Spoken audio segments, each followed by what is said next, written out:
എത്രയും പ്രിയപ്പെട്ട കുട്ടി, എൻ്റെ നാമം നീ ജപിച്ചുകൊണ്ടേയിരിക്കണം, നിർത്തരുത്. എൻ്റെ വിഭൂതി നീ എവിടെ പോകുമ്പോഴും നിൻ്റെ കയ്യിൽ കരുതിയിരിക്കുക.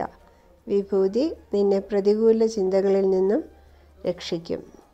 നീ നിൻ്റെ ശരീരത്തിന് എന്തു നൽകുന്നു എന്നത് വളരെ സൂക്ഷിച്ചു വേണം.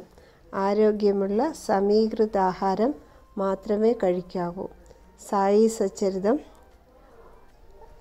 ഒന്നുമില്ലെങ്കിലും ഒഴിവു ദിവസങ്ങളിലെങ്കിലും നീ വായിക്കണം. എൻ്റെ രൂപത്തെ നീ ധ്യാനിക്കുക.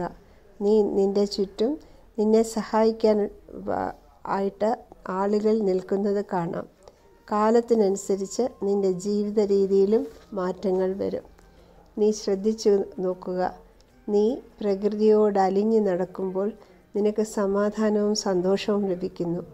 നീ അതിനെതിരായി പോകുമ്പോൾ നിൻ്റെ ഊർജവും താഴ്ന്നു പോകും. അതുകൊണ്ട് പ്രകൃതിയെ ബഹുമാനിക്കുകയും അതിന് ചേർന്ന് പോകാനും എപ്പോഴും ഓർക്കുക.